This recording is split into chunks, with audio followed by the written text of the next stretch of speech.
Welcome to This Week in Crowder College, an in-depth look into how Crowder College students, faculty, and staff are working together so students soar to new heights, communities are impacted, and lives are changed. This Week in Crowder College is sponsored by the law offices of Wood and Peterson in Neosho, specializing in workers' compensation, personal injury, Social Security disability, and more.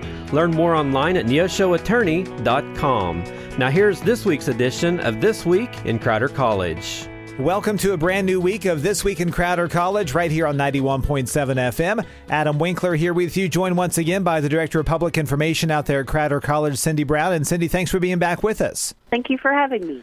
Well, last week we got to go through a lot of events taking place on the campus of Crowder College, but as we continue to talk, there's so many things that are happening throughout the spring semester that we want to touch on some more of those, and including the fine arts out there at Crowder. Let us know what's going on with the fine arts department. Sure. We have, right now, we currently have the Central Ozarks Conference, the COC art exhibit. So those are high school students from Carthage, Carl Junction, Joplin, Webb City, and Neosho, who have their artwork on display in the Elsie Plaster Center in the Longwell Museum. So that art exhibit runs through the 28th of this month with the closing reception that night from 5 to 7. But, oh my gosh, it's amazing how many talented young artists we have and some of the things that they have on display, some of the things that they will, that they can show off. And it's great to have that art and something different going on. And then after that one wraps up, we'll have our Crowder student art to wrap up the rest of the semester. Well, with the COC art that is there for you guys, let us know maybe, and that might be more of a question for the art department, but how do they go about selecting? Do they talk to each school, say, hey, we have this going on, we'd like to feature your students' art, and then just different schools bring the art in? Is that how that works, or? Yeah, so those schools, we've actually worked with them for several years, and it's kind of become a standing spring thing that we want to be able to showcase some of the many talents that our area high school students have. And it not only is great for our, let's just say, Neosho students, for example, but they get to see art from other schools. And I think it also helps and inspires those art instructors because they're looking at what are they doing in the other schools, what kind of art are they featuring, maybe how they're doing that. So it's a way for them to get together in that art world and see what we've been doing. Check out these talented young artists. And while many of them may not be majoring in art, that may be something that could become a lifelong hobby for them or just something they enjoy doing. So I think the more we can put that together, and it would be hard for one of those schools to have a place where they could host everybody's stuff. So us being the community college that's closest to them, it gives us that opportunity to help promote more than just their school. One of the really cool things I think Crowder College does is the history symposiums that you guys have out there. I know you guys had Dr. Justin Gage from the University of Arkansas in early March, but coming up on April 4th, you'll have a Spillwater Drive. It's the Civil War era bluegrass music. Just one of those things that you guys continue to try to expand and give people different things to come to campus and hear different points of views and hear different things they might not actually have ever heard of before. Yeah, and, I'd not heard of this group before, but they have quite a following. And so this will be the second time they've wrapped up our history symposium, or the second year. And Dr. Dina Clymer, as well as her social sciences division, has worked really hard to bring this history symposium to campus. And they've leaned on their friends at University of Arkansas, as well as other historians and authors in the area to come do these presentations. And it's just been, like you said, a nice way to showcase other things, other opportunities. We have a lot of people in our community that are very history-minded, and I think, what better way to do it than through this history symposium. And then the music just makes it that much more entertaining. I'm looking forward to that one as well. We also have some student showcases coming up in the theater department, so the students will actually have their own short scenes that they've written, and then they'll be acting those out and doing things.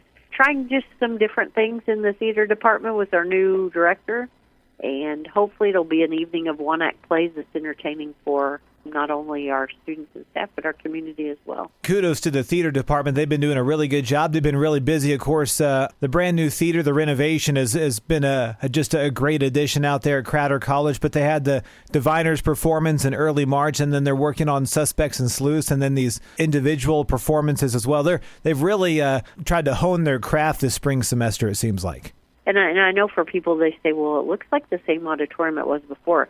With all the new lights and sound technology and things, I mean, those are behind-the-scenes things we don't necessarily see, but it made such an improvement to the theater. But it also postponed some of the things they could do in the fall, which then meant, okay, let's double up in the spring, see what we can do to make it better. So I know they've been working hard to showcase what they can do and what they've been doing. And, kudos to Annie Smith and her students for doing that. And I hope people will come out and enjoy, again, some more of our talented students and their work. Well, part of college, Cindy, is the social scene and interacting with other students. And I know Campus Life has a number of different things going on as well. Right. we have all these wonderful exhibits and things like.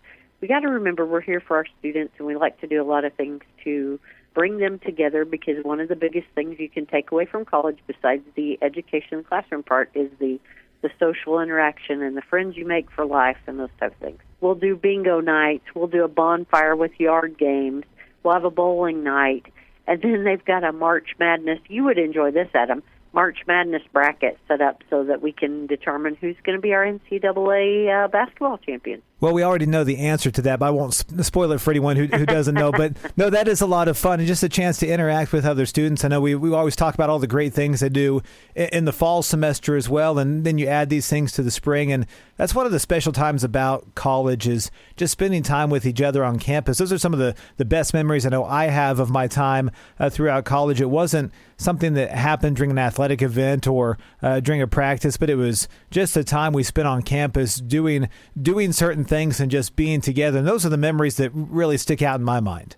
Oh, absolutely. And, one of the biggest takeaways from college, like I said, is making that well-rounded person, providing opportunities for people to be socially just accepted. That's a big part of today's world. And I think, we're probably seeing it even more with some of our students, because some of these students were in high school, or they were in high school when COVID hit. Mm-hmm. So, they didn't get to interact and do all the things that maybe they used to get to do. So I know that that's a big thing for students, to be able to feel like they belong to something, be a part of something bigger than just them. I can't say enough good about our Campus Life department and what they do to bring activities to campus for students. Well, a lot of great information over the last 2 weeks about everything that's going on the campus of Crowder College. Cindy, as always, thanks for being with us. Thank you for having me.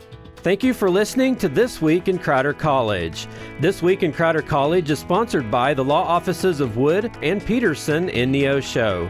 You can listen to this broadcast again by going online to kneo.org or to crowder.edu. Tune in once again next week for another edition of This Week in Crowder College on KNEO 91.7 FM.